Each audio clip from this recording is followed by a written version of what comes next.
This is Lynn Bauman on March the 17th, and I'm here with Jess Moore in Telephone, Texas, and we're recording, and we're going to do an interview of Jess and just get stories of his life and his family life. And so, Jess, I think start out, when were you born? Born November 13th, 1939 in Paris, Texas. And your dad was and mom were who? What was their name? My father was Jesse, and he wouldn't like this, Pearl Moore, middle name Pearl, and my mother was Vera Lavonia Denton Moore. My mother was a teacher for many, many years. My father was very active in the community, very active in the Methodist Church here. He was a superintendent for 40-something years. Mother taught school and then taught the adult class at the Little Methodist Church for 40-something years. Our family dates back to somewhere in the mid-1850s. My great-grandfather, Sidney Moore, and then my grandfather, George Marvin Moore, and are all still buried here in the Forest Grove Cemetery. What did they do? Do you know? They were farmers, and my grandfather Moore was a horse trader. He traded and was very successful. On the Denton side of the family, my mother's maiden name, the Dentons all lived down in what we call the Denton farm that Billy Mayfield farms down there. We talked about where the old house was down there. And that's where she grew up. And she was the only child of the Denton Jones family. But from the Joneses and the Dentons, she was the 19th child of those two marriages. And a bunch of kids running around, you know. But interesting life. We were poor, and know we were, but we were. We always had gardens and kill a beef. We'd kill a beef. And I can remember a gentleman named Mr. Sam Crumpacker that lived up the road up there about where the fire station is. 2 or 3 times a year would come by your house with beef. He'd kill a beef, and you'd cut off what you wanted. And that was always a big day when Mr. Crumpacker came by. Another old family in this community. And your dad, you were telling me, was it your dad or your grandfather that died of? My grandfather died of appendicitis. And what did he call it? They called it locked bowels at that time. Amazing. Must have been a terribly painful death, I would imagine. I'm sure it ruptured and gangrene, no telling what. You know. And he was a farmer as well. He was more of a horse trader. That's what he did, but he did farm. Tell about that. What do you know about I that? just remember my grandmother. I can remember she's the only grandparent I can remember telling me that my grandfather Denton came in one day and he had a set of beautiful horses, just gorgeous horses, with all the harness and everything with them. And he took off that morning in a nice wagon with those horses and came back, and he had 2 mules and a milk cow that he traded those horses for. And she obviously had a big fit, but he had also traded for a 200 or 300 acre farm with that set of horses. So he did very well. So where was that farm? That particular farm was in Monkstown. He owned 2 farms in Monkstown. One right just below David Maxey's farm where the little cabin is. Yeah. And then this one. I don't know, how he acquired it. When he died, and then my grandmother, they were 4 boys, I believe, Daddy's brothers, and 3 of which I guess were dead. And my daddy and the only uncle I remember, Uncle Marvin Moore, had a lumber yard in Decatur, Texas. Now, you're familiar with Talmadge Moore, T. Moore, that was the sheriff. Well, his father, Talmadge, and then his father, my dad's brother, Tom Moore, they all 3 were in the sheriff's department. In fact, Uncle Tom got killed between Bells and Sherman, delivering some convict over to the jail at a flat. That? When was that? Oh gosh, I don't know. I don't have in any this idea. century, last century? No, it would have been this century. It would have been in 20th century. Yes, somewhere I would imagine in the kissing, 25, 26, something like that. So Timor was your uncle? Timor was my cousin. Cousin.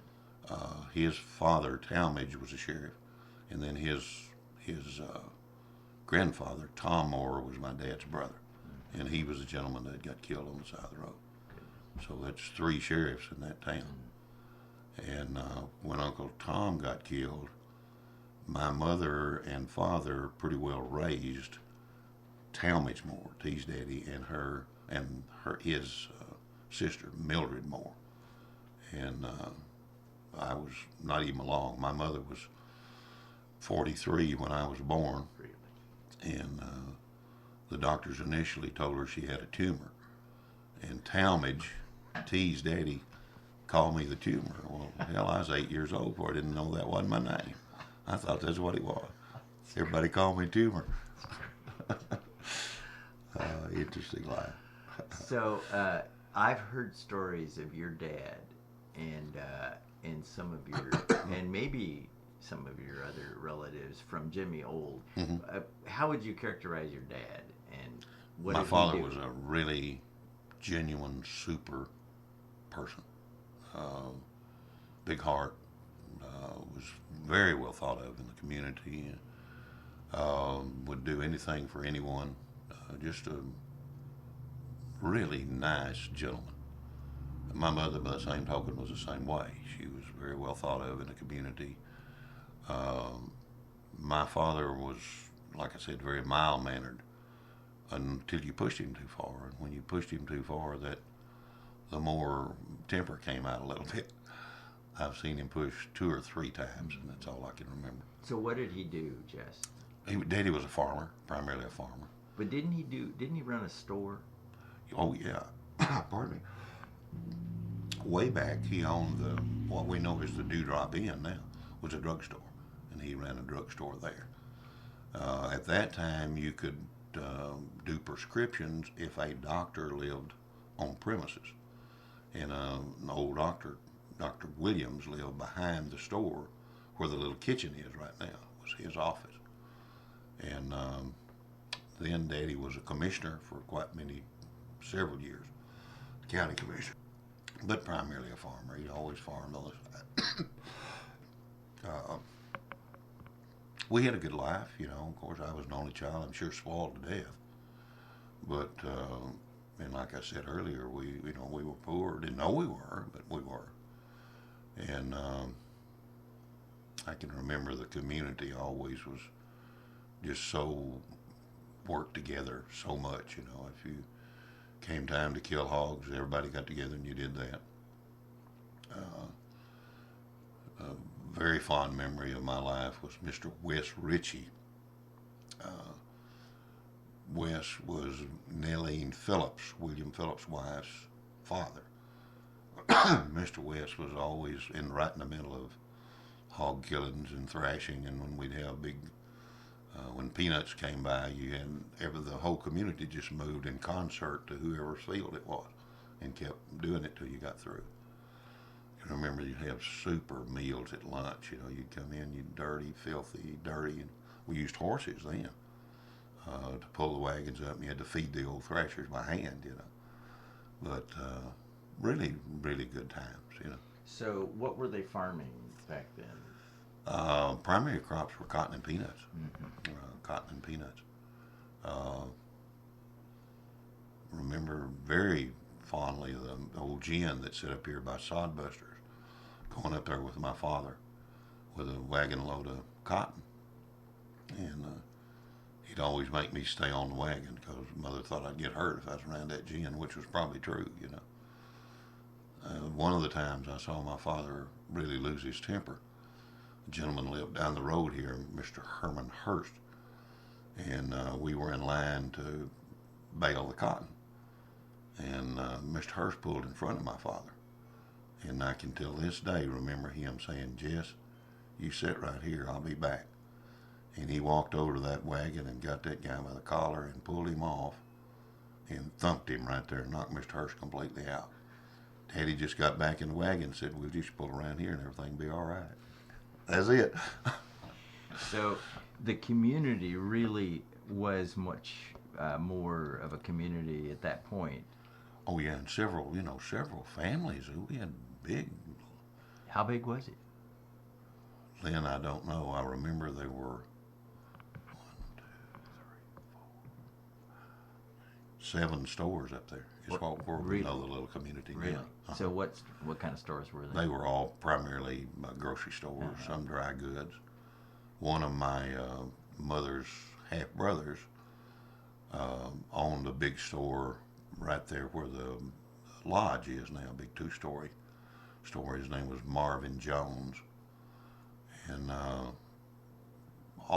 they sold coal oil and feed and all kinds of stuff. Yeah. One even Mr. Dalmore's store, which was on the south side of the square road, sold coffins. He had coffins in there. You could go buy a coffin from Mr. Dow. So, when you were a kid growing up, did you have a sense that this community was different, or Telephone was up and coming, or what was your sense of what Telephone was like? Gosh, Lynn, I don't know that I even thought that. I know I always felt very comfortable coming home or being at home with our community. We, at that time, for everyone, the churches were the social activity of the community, And my mother and dad were very active in the Methodist church. But if the Methodists didn't have something going on, we went to the Baptist church. And then if the Baptists and the Methodists didn't have anything, at the last resort, we went to the Church of Christ, which kind of pulled teeth for everybody, but we went, I'll have to, if you don't mind, bear with me, I'll tell you an interesting story. My Uncle Marvin Moore, who owned the store, was a devout Church of Christ. And every time he and my mother got together, they'd have an argument. Well, my mother was not a profane woman. I remember I was a little bitty kid. We were in Uncle Marvin's store, and he was grinding coffee for Mother. And he looked over and he said, "Vera, you know that unless you join the Church of Christ, you're going to go to hell." And he didn't mean it ugly. He sincerely believed that. And they got in some kind of a spat, and I can just see my mother looking over at him, and she said, "Hell it to damn, Marvin. If you're the only people that are going to heaven, me and mine don't want to go anyway. Come on, Jesse." And out the door we went. That's a great story. So, did the Church of Christ community, were they a little bit different? Did you have that sense? I think we thought they were. Yeah. Lynn, they were, it was weird to me because they didn't have a piano in there, Yeah. But no, the Dellos were members of that church, and Uncle Marvin, I can't remember who all.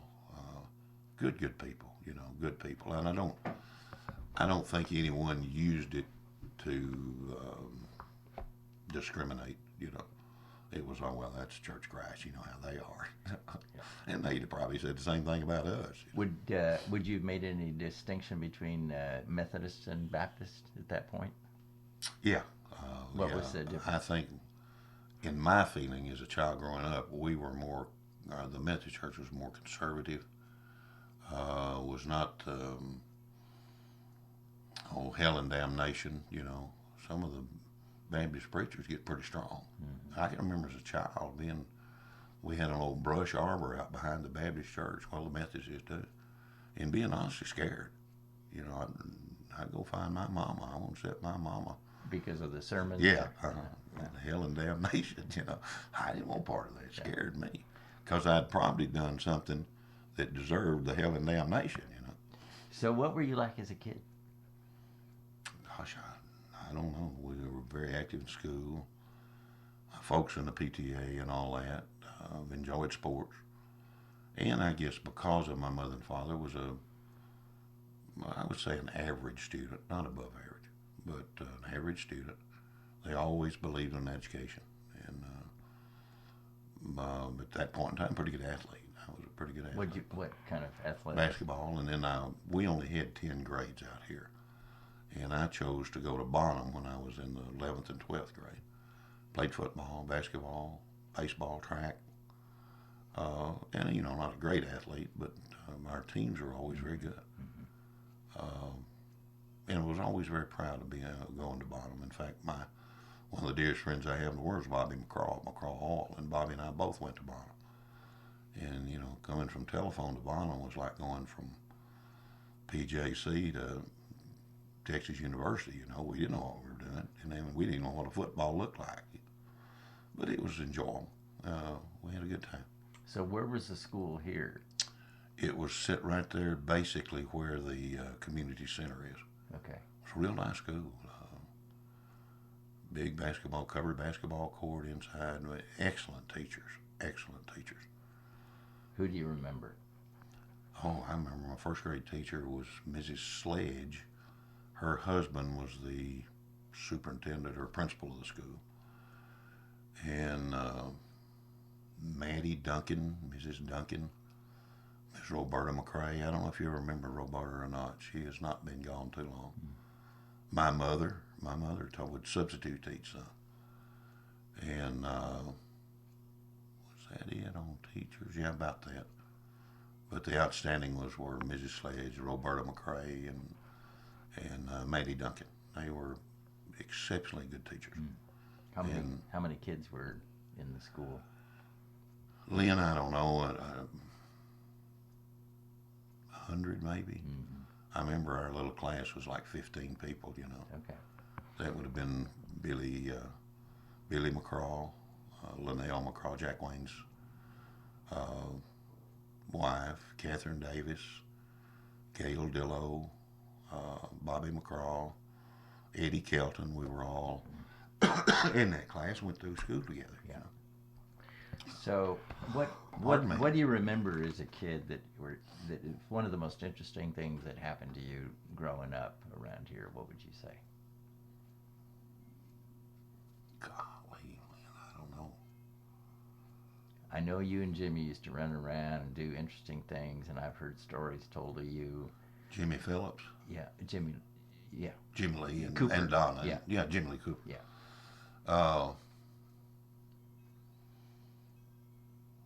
Gosh, I don't know. We were always doing something, and my dad was a pretty good jokester. So was Mr. William, who is Billy Phillips, Billy McCraw now. And we were always into something. Jimmy Phillips and I and Bobby, and remember we put a wagon up on top of what's now the Dude Brought Pen one Halloween. How'd you do that? Piece by piece, took us all night long. And it was Mr. Wes Ritchie's wagon. And the next morning, the first thing my father said to me, Jess, you boys need to get together and get that wagon down off the top of the store. So, hell, they knew what we were doing. I remember Jimmy Phillips now, Jimmy was William and Nelline Phillips' son. Well, we built a man out of straw, stole some of Daddy's old khakis and built a man, and we'd take it to people's houses and just sit out in the front yard and go knock on it. Knock on the door and just leave and hide, and watch. Oh, we'd taken it everywhere. Took it to Daddy's and set it out in the front yard, and of course the light came on. Mother came to the door. Said, hello. And I can still hear her saying, Jess, there's a guy out here and he won't talk to me. Well, Daddy walks out, says, hello. Jimmy and I are hiding in the ditch. And Bobby, I guess, was with us, Bobby McCraw. And didn't say anything. Daddy said, you better talk to me. Nothing. I can still hear him say, Vera, hand me that shotgun. And he blew that guy plumb in two. Scared us to death. Of course, William had already told him that we had the damn thing made, Oh, it scared us to death. I was afraid to go home. Was he playing with you? Oh, yeah, Lord, yeah. And of course, I'm sure the next thing it is, call William and said, I've got him on the run. Yeah. William, we need to go find him. But we always, I can remember, Lynn,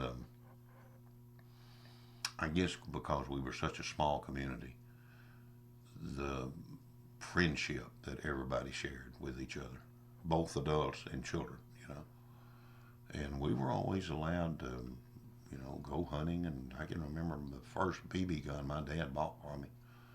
I was probably 8 years old, and from then it graduated to shotguns, and then hunted all the time. My father was a big quail hunter, and he and Mr. Oscar Smith, Dad Smith, who is Larry Phelps' grandfather, Miss Evelyn Phelps' father, were big quail hunters.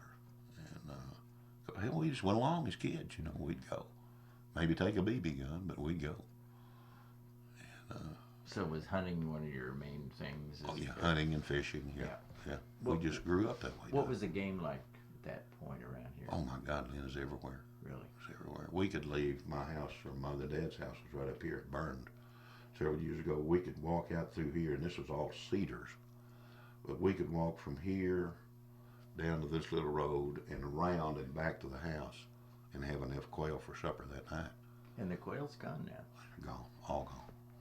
What do you think? I don't know, fire ants maybe, pesticides, I don't know. But it was a lot of fun. I can remember my father. Now, if I get to telling stories, just, I want stories. That's what we want. We had an old bird dog, a liver and white bird dog named Potty. Old as the hills, but a heck of a bird dog, I guess. And I can remember Daddy coming in one night, he and Mr. Dad, Frank Keene, who is Catherine Davis's father. They'd been hunting all day. They'd leave in the morning, take an apple. That's all they do is hunt all day. And he came in, and I can remember him saying, "Vera, Potty's gone. I don't know where she is." That was the dog. Said, "I don't know where she is. I can't find her." And that was that, Well, the next year, Daddy comes in for dinner one night, and quail season went on. He said, "Vera, I got something to tell you and Jesse. I found Potty." Said, "You remember that I always told you that she would never leave a point. She'd stay with that point till she died." He said, "Well, I found her over here by the pain pool, and the only things left was bones, and she's still pointed." Well, I believed that, Just, my God, that's a heck of a dog, But what a story. What a story. Old dog is still there pointed, bones holding her up. Jesus.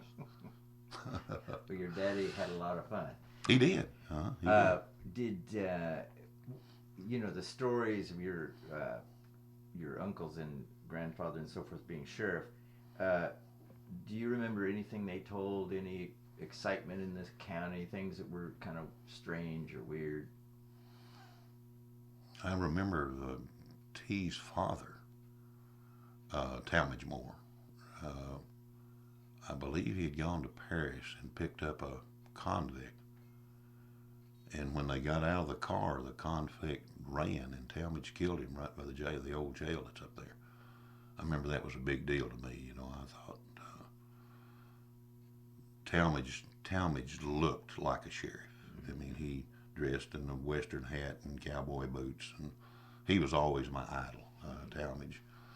And the funny thing, his son T, who was the sheriff, was the spitting image of my father, and I was a spitting image of Talmadge. Wow. Until today, T looks just exactly like my father. Really? Still does. I thought we were swapped at birth or something. In fact, Talmadge said, "Well, we need to swap them," called Daddy Uncle Jess. Said, "We just need to swap them. We got them mixed up somewhere along the line." And it's 5 or 6 years difference in our age. 3 years, I guess. Mm-hmm. That's great.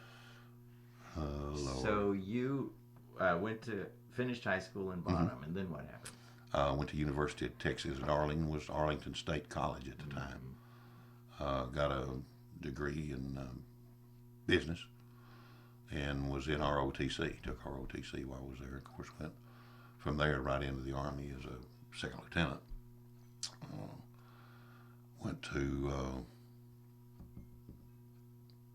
Fort Polk, Louisiana, as my first tour. Got married there and met a gal in college from Fort Worth, and then went through flight school and then to Vietnam as a helicopter gunship pilot.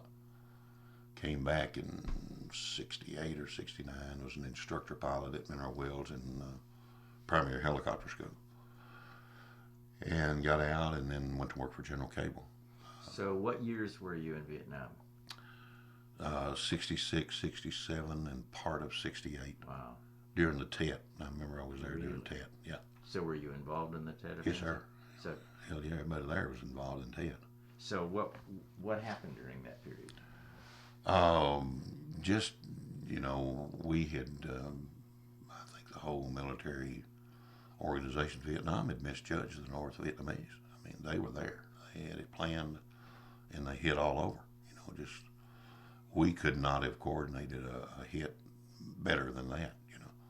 They hit everywhere. So how were you involved, and what did you do during that period? We were up at, good Lord, where were we? Phan Thiet, a place called Phan Thiet. We were an air mobile company, which means we lived in tents. We literally could pick up and move in 24 hours. And what was the name of that LZ? Got overrun. I remember that was the only time that I'd flown a helicopter, something like 36 hours, and never shut it off. Day and night, we were gone. But because they were everywhere, they were hitting every installation. What was the name of that? Was it Camp Holloway? That they just kept hitting and hitting and hitting and hitting and hitting.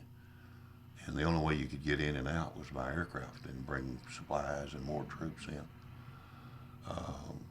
There's a movie about, can't remember the name of it, about a guy over there named Hal Moore, was a captain, and he took the first part of the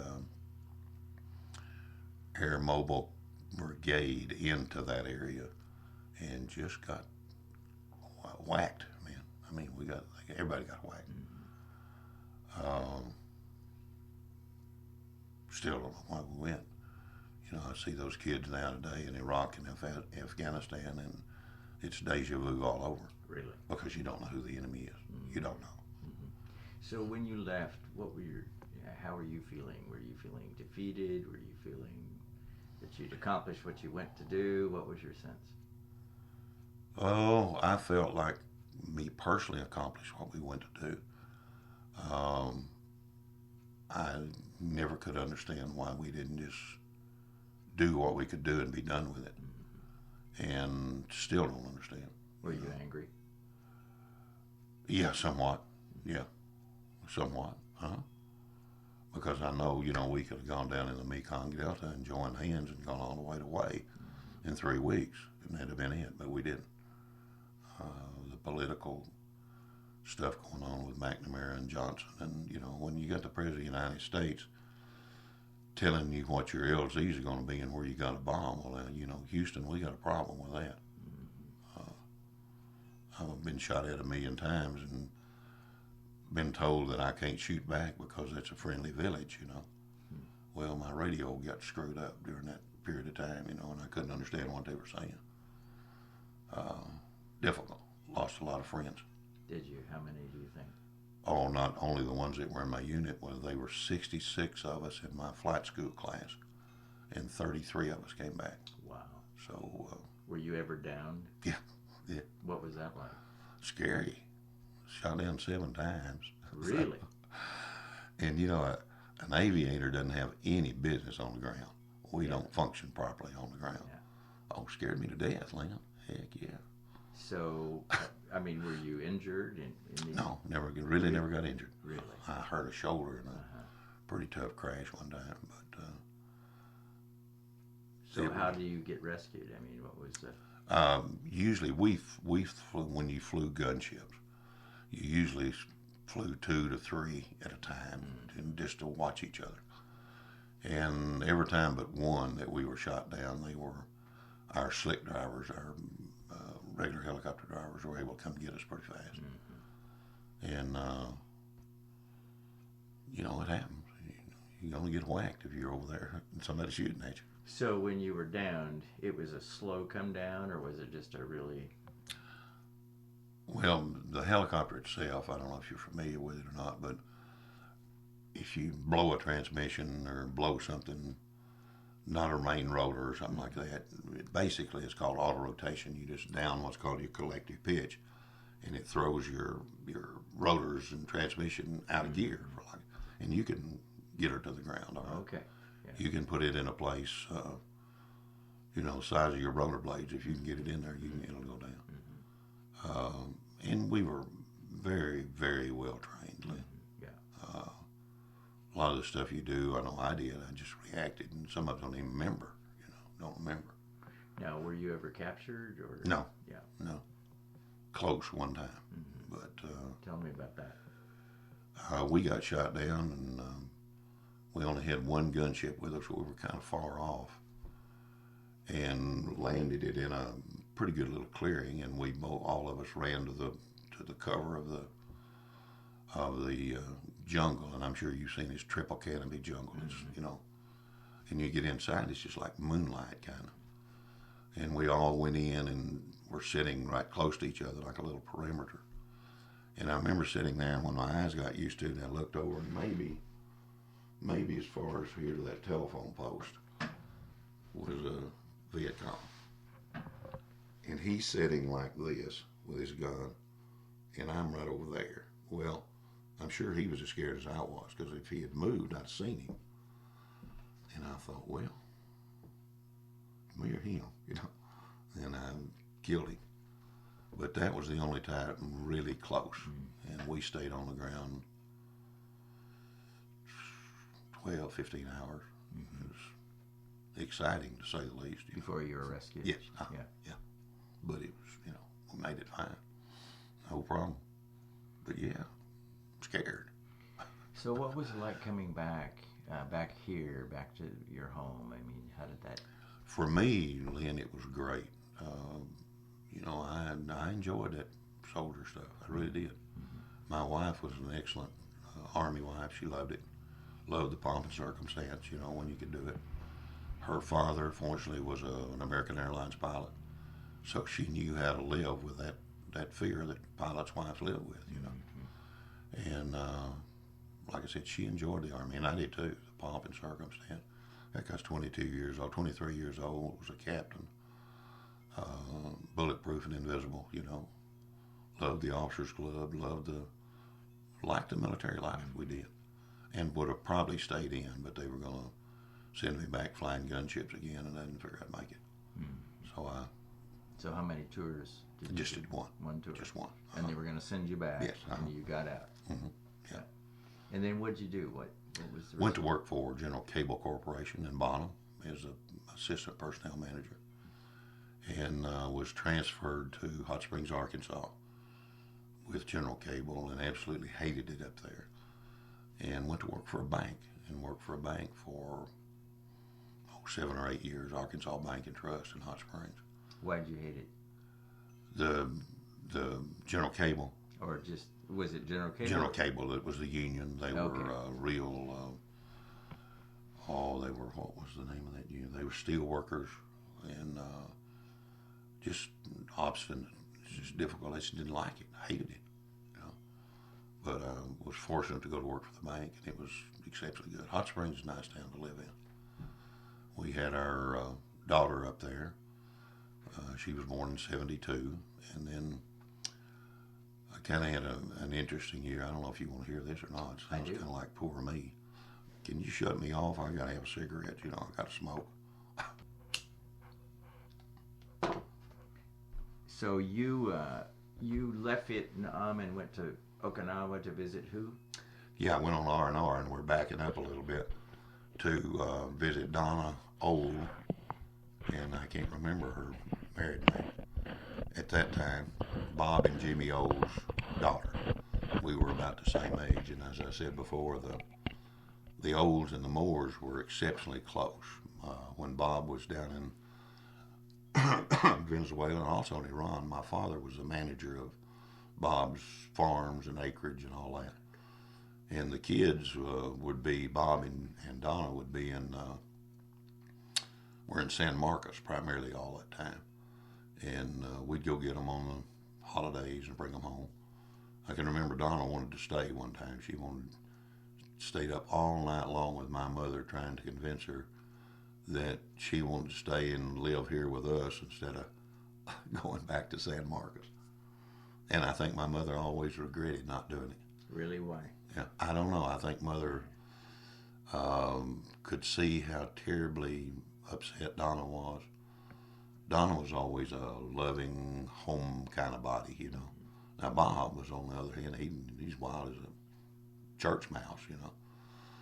But Donna, I think my mother wished now that she just called Jimmy and said, we're going to keep him, you know. And maybe in some ways it might have worked out better for everyone. I don't know. Because the Olds kids went through quite some hard times during that period. And I guess that's about when you met the Olds in Iran. That's right. Yeah. They were in Tehran, I believe. They were in Tehran. Jess, had telephone changed during the years when you grew up to when you came back? Oh, yeah. How? I think much less population, you know, more influence from people coming in to the area. You know, I've told people, you know, we were all so close here in telephone when I was a kid growing up. The only way you could get a date was to go to a family reunion, you know. We were all that close. Well, I think what I saw,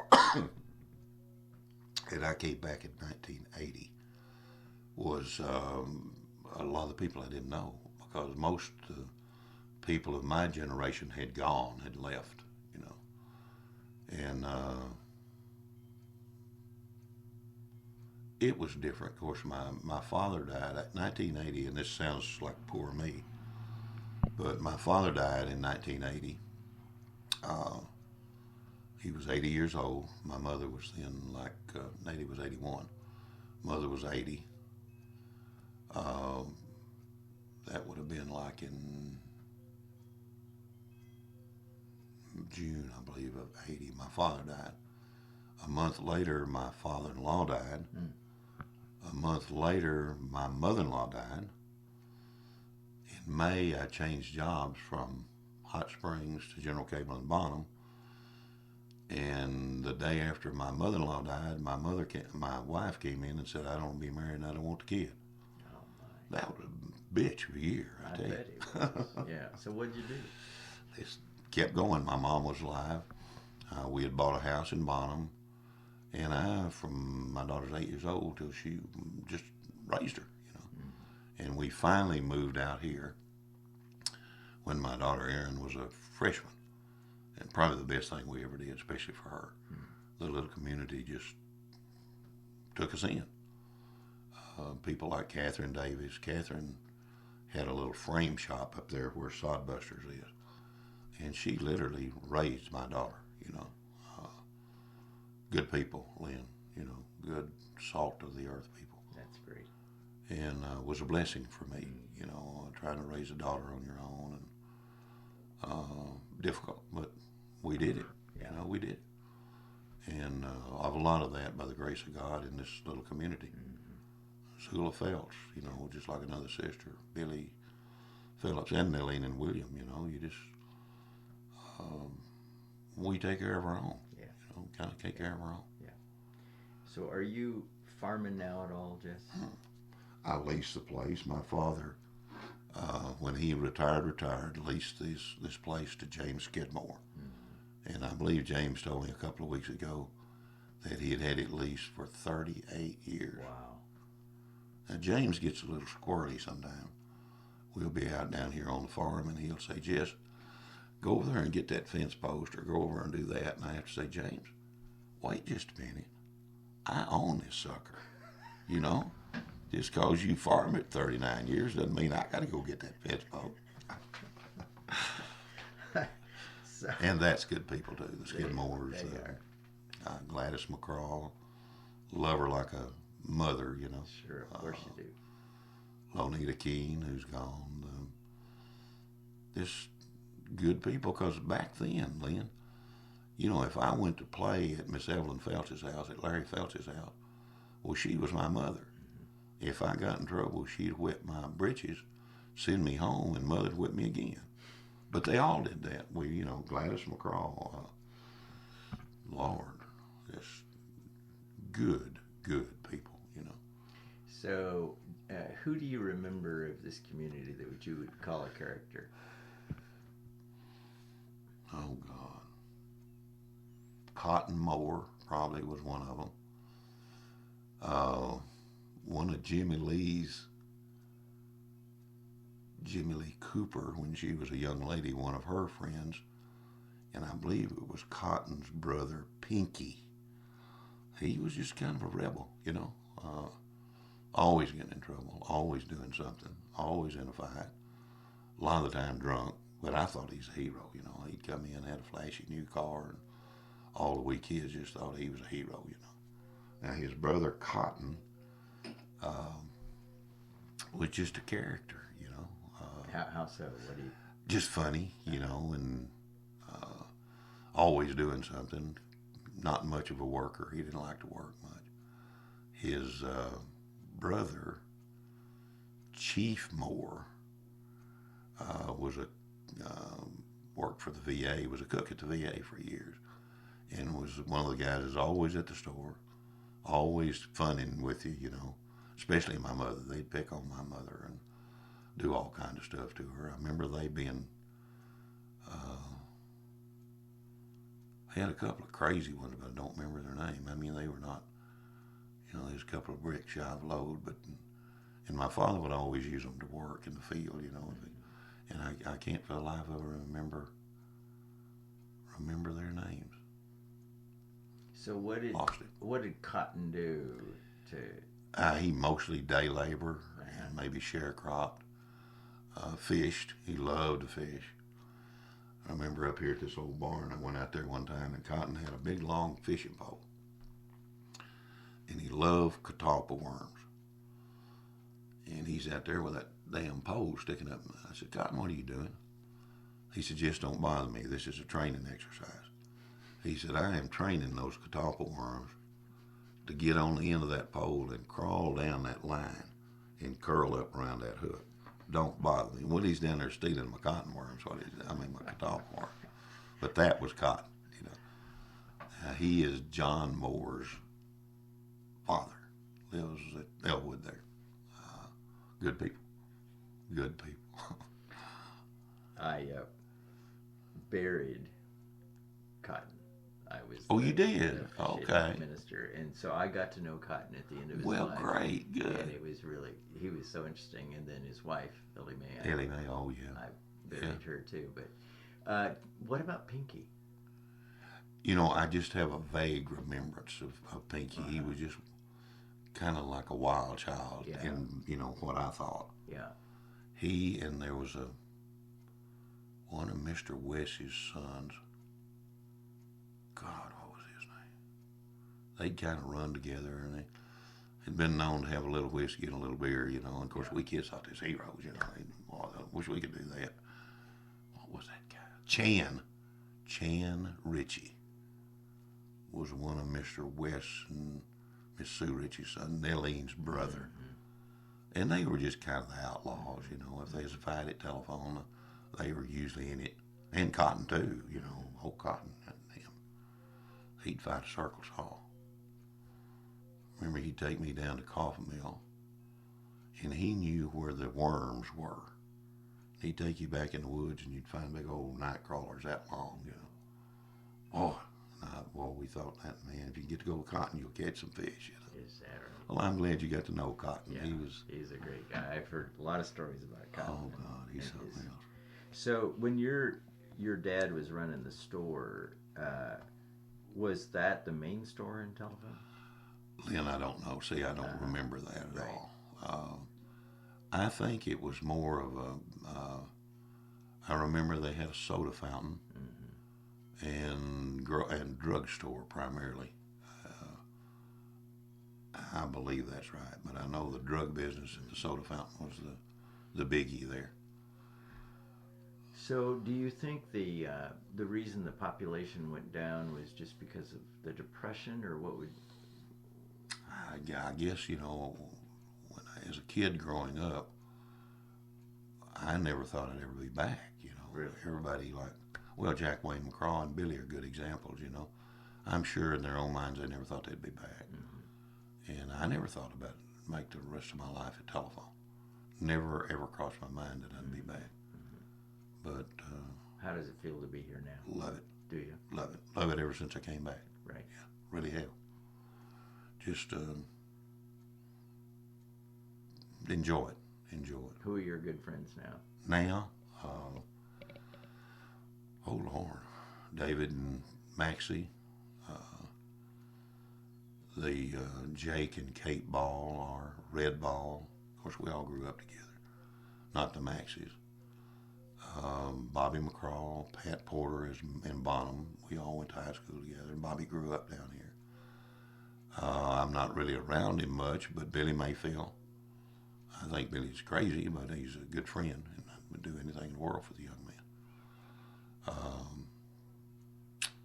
Nelene Phillips is like a mother, you know. Larry and Zula Phelps. Larry's is just exactly like his grandfather, Oscar. How so? The mannerisms, his temperament. He's quiet, kind of laid back. I'll have to tell you a story if you don't mind. Indulge me on this one. Mr. Dad Smith and Daddy were the ones that used to hunt all the time together. Super good friends. Mr. Dad was the only guy I ever remember could get by with calling Daddy Pearl, and he called him Pearl all the time. Well, Daddy got some new teeth, and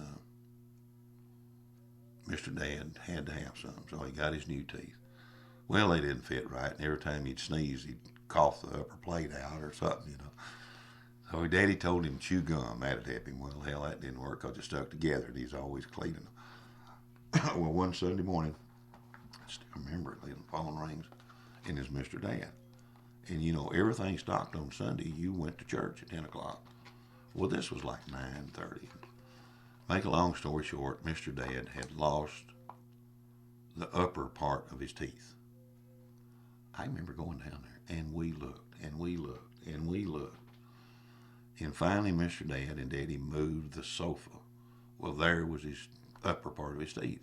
Well, a rat got him at night and took him under the couch. I can still see Mr. Dad. He picked them up, he looked at them, and there's kind of a little gnawed place there. And he got out his pocket knife, and he scraped that off. Never washed them. He stuck them in. He said, by God, that'll work, Pearl. Let's go to church. I could see him doing that. That's great.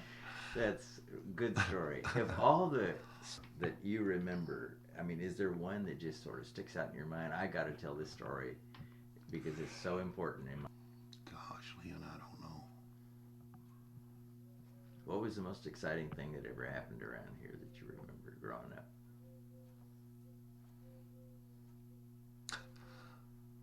The day the stores burned at Telephone. We had a big fire up there, and one, two, maybe 2 or 3 stores burned. And down right there where they sat there, right about where Kay's old store used to sit. There was a movie theater, little movie theater, and Frank Keene, Catherine Davis's father, owned it, and another store. And the reason I remember it, and I thought that was the biggest thing, the second biggest thing, was my dad and T. Moore, my cousin T, were out there. I went to the fire, and they didn't wake me up. Made me so mad. Biggest thing that ever happened in Telephone, and they didn't wake me up. I guess, and I just thought of it, probably the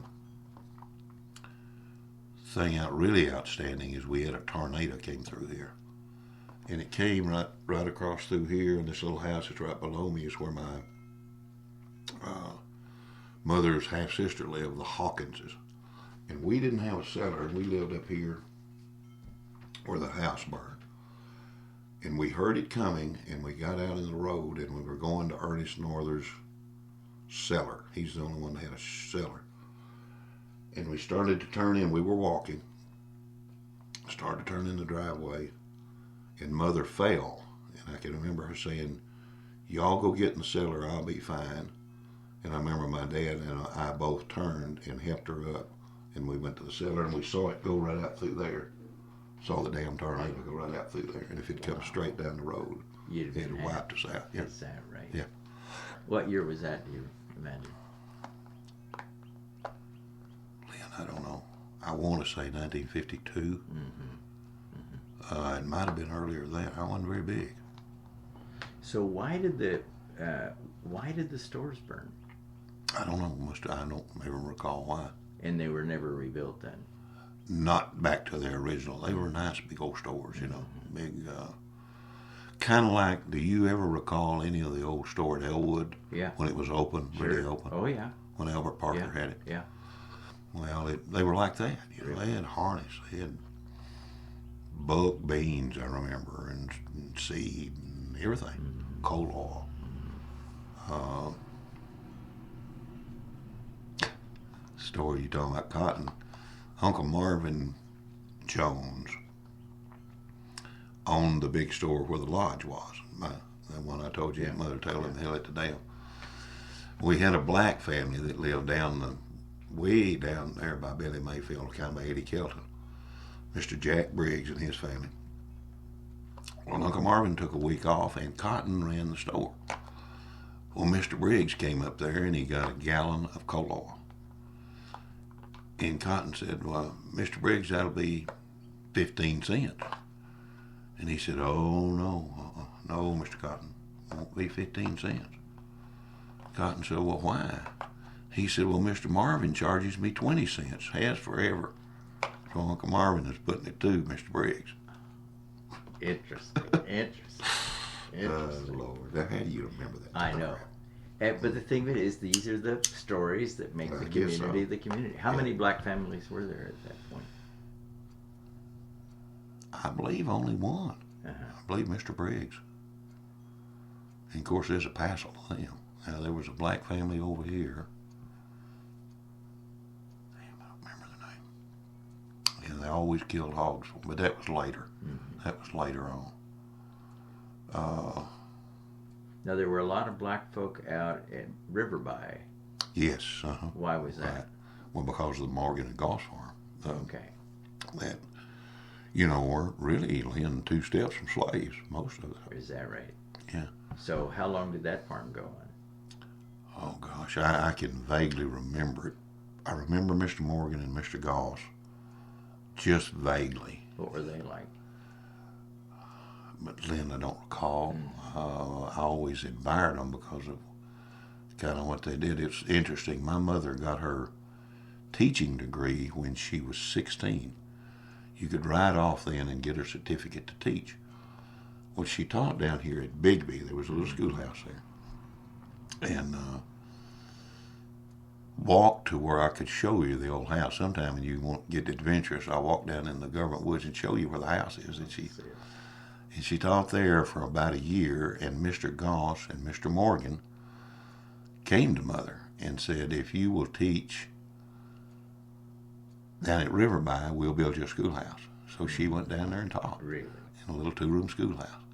And lived right on the corner, I can't remember the name of those friends, where she lived in the upper part of the house. I can remember her taking me in there and said, this is where I lived when I was a kid.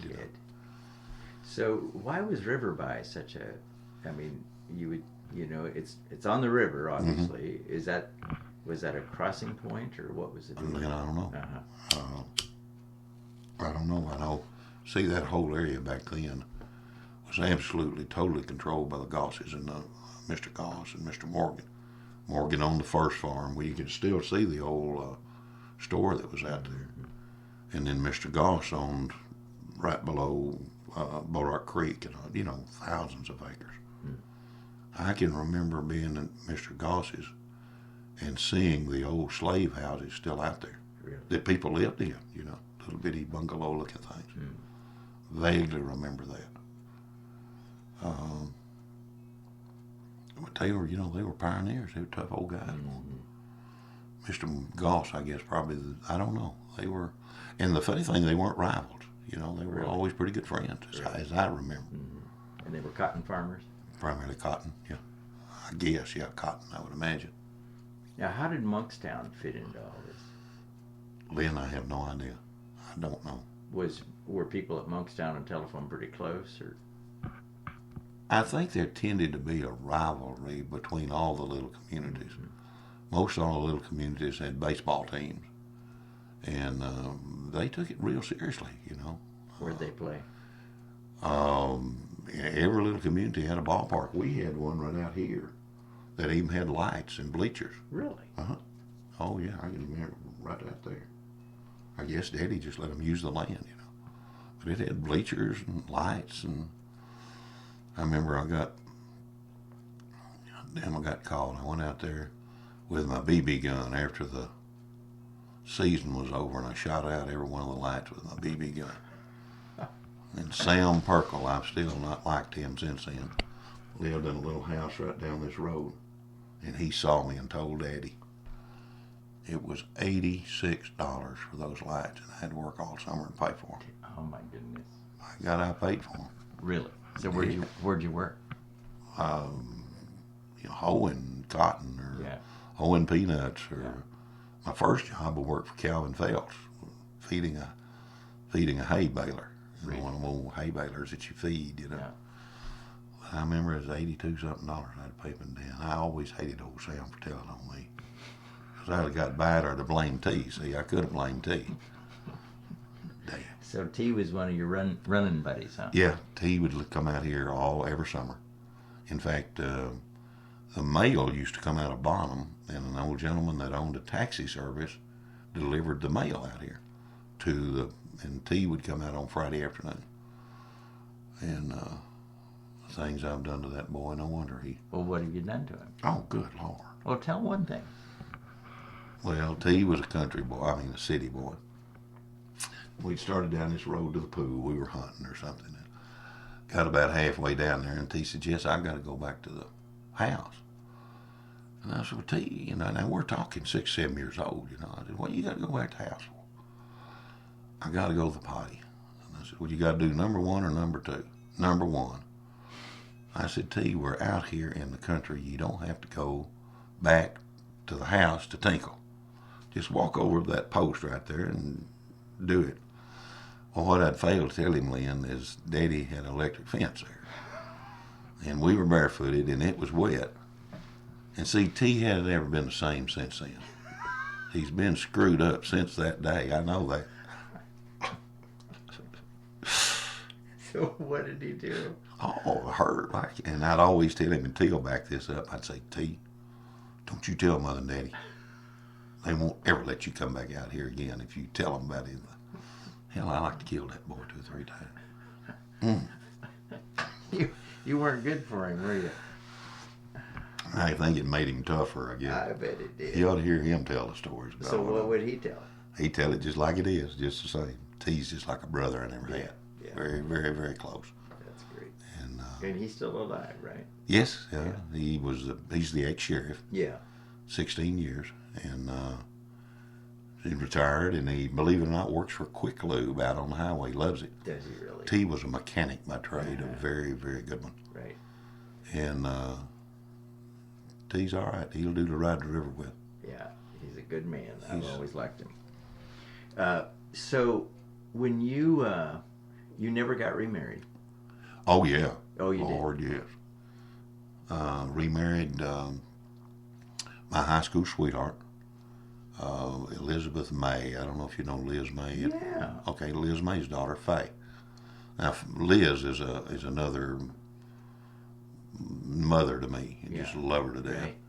Faye and I had dated in high school and college, and after I went through a divorce, she was going through a divorce, and started coming to Bonham. Well, in fact, Faye was the reason my ex-wife Pat and I went through marriage counseling to try to work it out. And Faye knew this counselor over in Dallas that was a really good guy, Jerry Spalding, and just didn't work. And of course, Faye was going through a divorce. And honestly, Lynn, and Faye and I remain good friends. I was looking for a mother for my daughter, and she was looking for a dad for her daughter. And it was kind of, we agreed to disagree, and just didn't work out. I love her dearly. And Liz, I saw Liz yesterday or day before yesterday, just like a mother, just love her to death. May family. Well, things don't often work. Sometimes they just don't work, do they? Oh no, I probably never could. And I guess I'm gun shy since then. It just didn't work. And the first one was a real bear. I literally believe that you should be married all your life.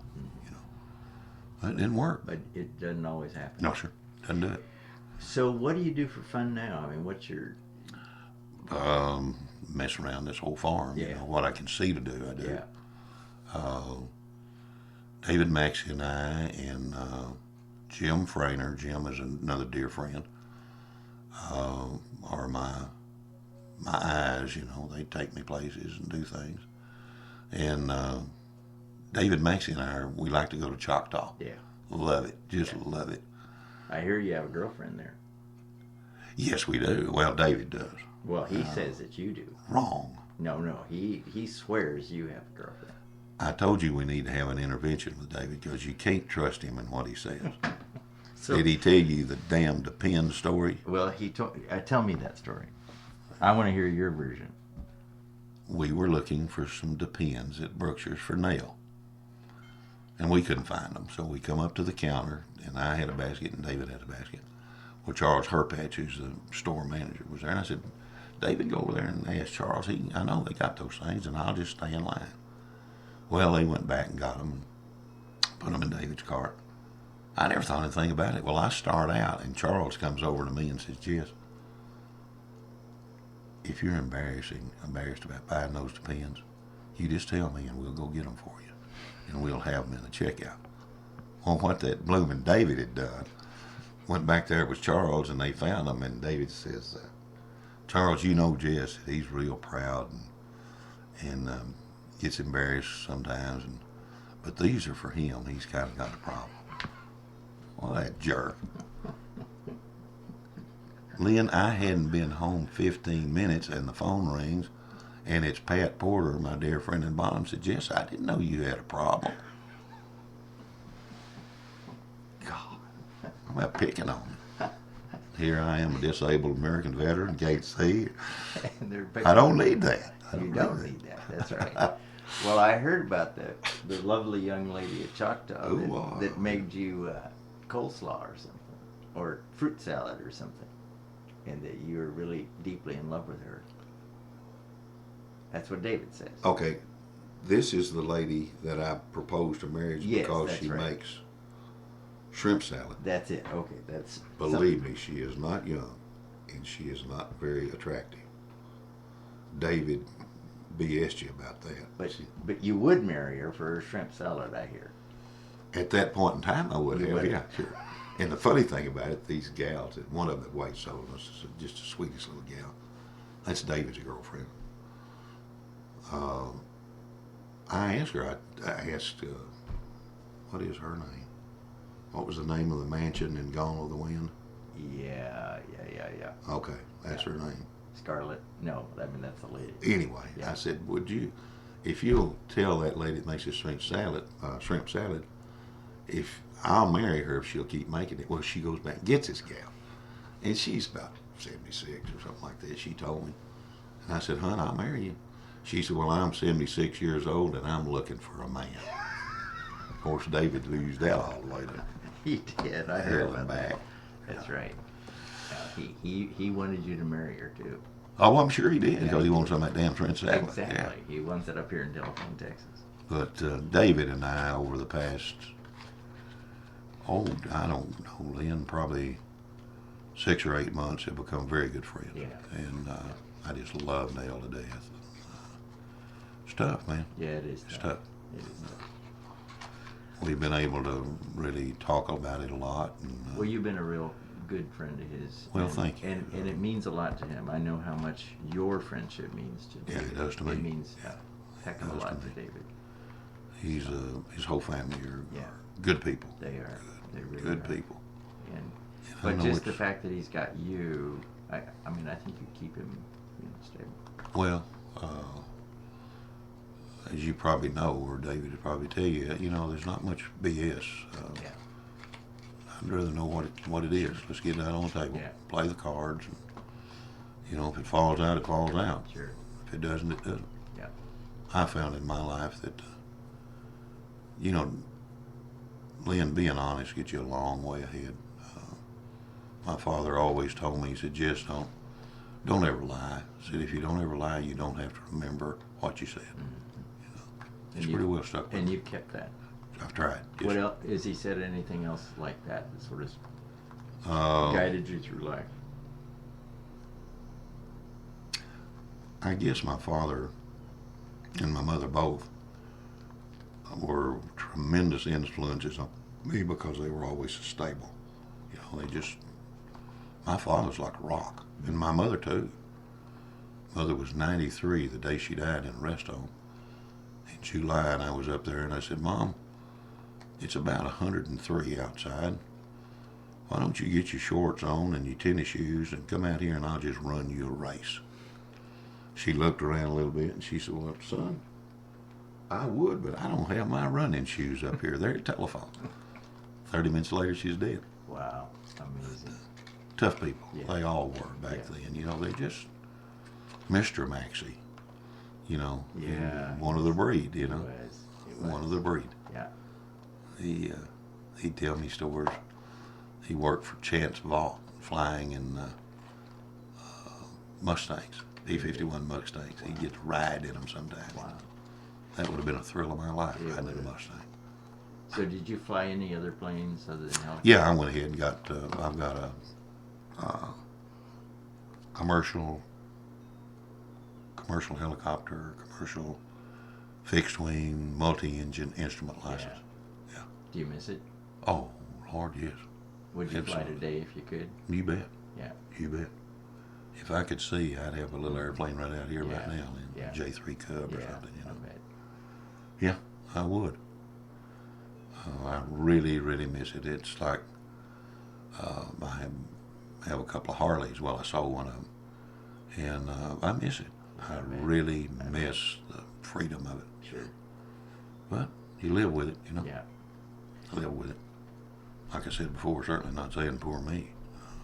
Well, Jess, you've stood up to what life has brought you, and you've done well. So Well, you know, you've Lynn, got a good spirit. made a lot of mistakes. Well, A lot of who mistakes. hasn't? So. Yeah. Well, I really appreciate this, and what I'm going to do is we'll give this to there's somebody that downloads and then edits, and I don't know what the protocol from there is, but there may be questions that come up from the Historical Society. Sure, yeah. Jess, answer this for us. Yeah, and maybe I've got something wrong too. You know, Oh, who well, knows, who you know? cares? I mean, it's your I don't know. the way you remember it. Yeah. That's the important thing. And It's been a good ride. I can't well, it complain. has. Been a And- good ride. And how long do you think it'll be? How long do you think you'll live? I have no idea. Do you have any sense? I mean, your parents lived a long time. Yeah, my father was 80, and then my mom lived to be 93. Uh-huh. Yeah, Our family has pretty long longevity. yeah, that's cool. I don't know. Interesting you mentioned that. Bobby McCraw and Pat Porter, again, dear friends, come out about once a month, and we'll sit on the back porch and have a drink or whatever. And somehow we got into the deal about dying. And they were talking, I was just kind of listening, and they turned to me and they said, Jess, what do you think about dying? And I said, guys, you know, I don't think about it. Well, what do you really think? And I said, I'm going to miss this living stuff. That's what I think about it, because I'm really going to miss this. That's really my attitude. Yeah, yeah. Well, you've enjoyed life. Sure, it's been a good ride. No matter what it's been. Yeah. Been a good ride. Haven't been bad. Well, why don't I take you down and let's go see that Mr. Maxey guy. Let's do it. Let's go.